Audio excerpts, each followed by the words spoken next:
budak korporat, ketika hidup hanya untuk bekerja. Pernahkah kamu merasa bangun pagi, berangkat kerja, pulang malam, tidur, lalu mengulang hal yang sama setiap hari, setiap minggu, setiap tahun, sampai akhirnya usia terus bertambah?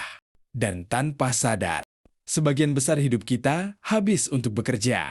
Inilah yang sering disebut banyak orang sebagai budak korporat. Bukan karena ada rantai di kaki, bukan karena ada majikan yang memaksa, tetapi karena seseorang merasa ia tidak punya pilihan selain terus bekerja demi bertahan hidup.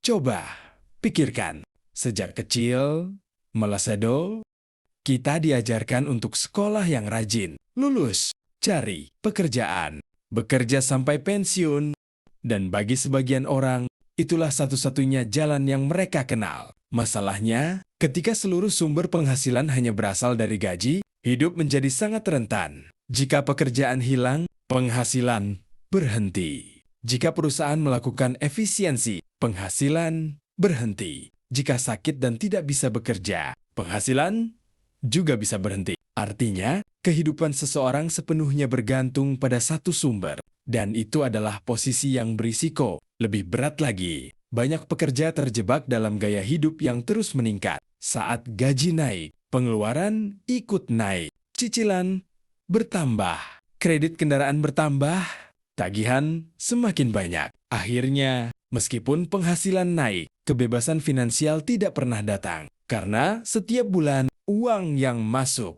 langsung habis untuk memenuhi kewajiban. Mereka bekerja bukan untuk membangun kekayaan, tetapi hanya untuk membayar tagihan berikutnya. Lalu muncul pertanyaan, jika bekerja itu penting, apakah semua pekerja adalah budak korporat? Tentu tidak. Bekerja adalah hal yang baik. Pekerjaan memberi penghasilan, memberi pengalaman,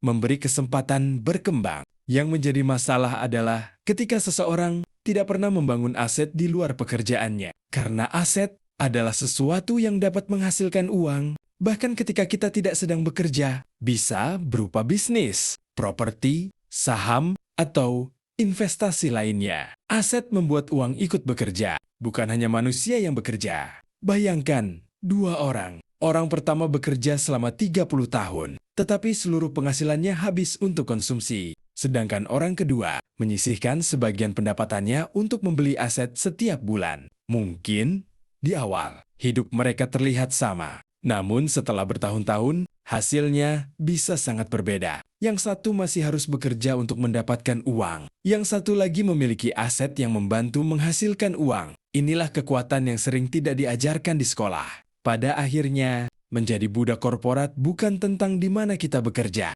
tetapi tentang apakah kita memiliki kebebasan memilih, apakah kita bekerja karena ingin bekerja, atau karena terpaksa bekerja. Semakin besar aset yang dimiliki, semakin besar pula kebebasan yang dimiliki. Karena tujuan keuangan bukanlah berhenti bekerja,